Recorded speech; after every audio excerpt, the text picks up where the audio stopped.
And we're back. Now, before the break, we went down to the Lincoln Historic Site to dig deeper into the mystery and legend of Billy the Kid. How did he escape? How many men did the kid really kill? And did he really meet his demise from the barrel of Pat Garrett's revolver on July 14th of 1881? Here to talk about the last days of Billy the Kid is Distinguished Professor of History at the University of New Mexico, Paul Andrew Hutton. Paul, thank you so much for spending time with us this morning. We could go on and on and on about this subject, in my opinion, you and I. But first of all, the legend of Billy the Kid, it fascinates people the world over. I took a trip to Poland years ago. People were fascinated by the fact that I was from the land of Billy the Kid. Why is it so fascinating? Well, he really is the best-known New Mexican that's ever lived. Yeah. He's an international figure, sort of a towering figure of legend. A lot of it has to do with our love of the outlaw, the rebel. You know, he's like the bad boy in high school that gets all the pretty girls. But more than that, he also really represents the sort of last stand of the pastoral in the West, you know, the sheep men, the cattlemen, against the coming of the railroad or the machine and all the changes that were sort of going to incorporate New Mexico and change it forever. And those forces were in many cases corrupt. The governor was corrupt.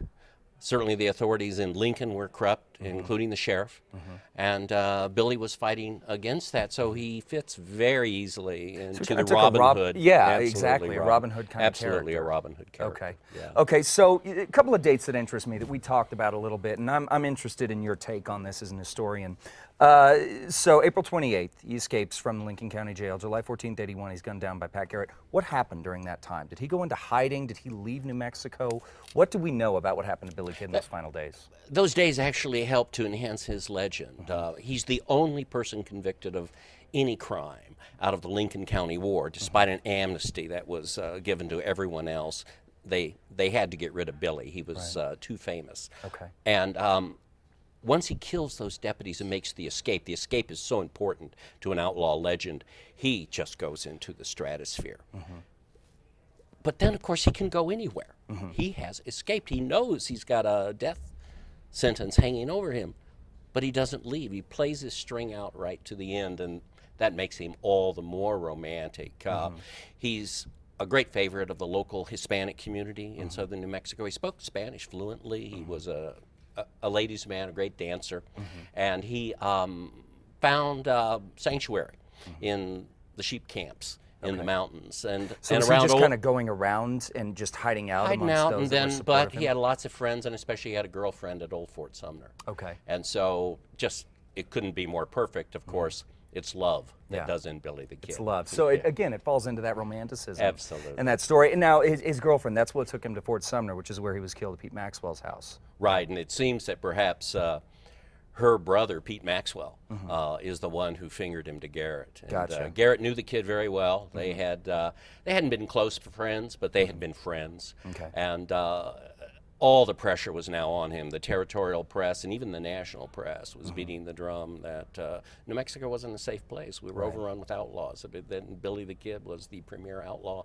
in the American West. Right. And so he had to be killed. He had to be killed. So, which brings me to the next thing, and you seem to have a bit of a passionate opinion about this. There is the rumor, some people believe, and everyone is into conspiracy theories. We talked a bit about last week about Pat Garrett's conspiracy around his death. There is the rumor that Billy was not killed by Pat Garrett, that Pat Garrett staged his death to help the kid escape because they were friends or for whatever reason. What do you think of that story? Well, I really don't think that Billy is on an island somewhere with President Kennedy, Elvis, and Marilyn. Gotcha. Okay. I'm pretty certain that Pat Garrett did indeed kill him, but Garrett himself fudged the story and told such an improbable story of how the kid just walks right into the room where Garrett is with a pistol in his hand and a knife in his hand, and Garrett shoots him down, his last words being, "Keenass, Keenass, who's there?" Just a little too cute. Yeah. And it's probable that Garrett just tracked him, shot him in a bedroom. He knew where he was, and then put a gun on him and staged the whole thing. And so that added to the sort of mystery of it. But lots of people who knew him identified him right on the spot, and then he was buried. But almost immediately the stories began to come that he didn't die because you don't want him to die. Right. We always want the outlaw to escape. And Right. this isn't unique to the Billy story. It's unique to a lot of stories from history. But So Brushy really- Bill Roberts, the Yeah. Texas guy who's the most famous, I was part of a project many years ago that investigated that story for the Lincoln County Heritage Trust. We found his birth certificate, for heaven's sake. He was Okay. born after Billy was killed. Gotcha. Good. So So there is, if you dig far enough, you'll find the truth. Now, just really quick, because Paul, I know that you're a very busy man. I know that you served as the in a historic liaison for a lot of films that have come through, Cowboys and Aliens. You worked on. People look to you to find the answers to what was really happening in the West. And I know that you have a number of books published. You're also working on one about the Apache Wars. Is that right? I am. I'm working on a new book for Crown Publishers in New York on the Apache Wars. It'll be out a year from right now, in fact. A year from right now, okay. So if we want to find more information, we want to learn a little bit more from you, what's the best way? Can we find some of your publications? I know that you published, or you wrote the documentary that screens at Lincoln when we go down to the historic site. So if we want to dig a little deeper into the history of New Mexico, what's the best way for us to do that? Well, you can certainly find me on my website and also through the University of New Mexico where I teach. For Billy the Kid, of course, go to Lincoln.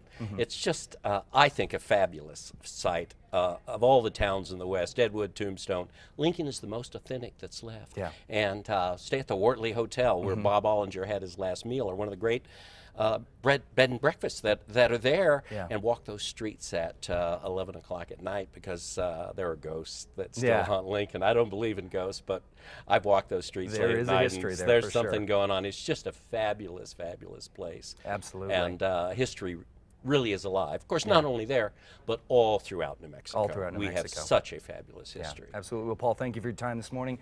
Again, guys, for more information on how you can keep up to date on New Mexico history, head over to casa.com. Well, all morning.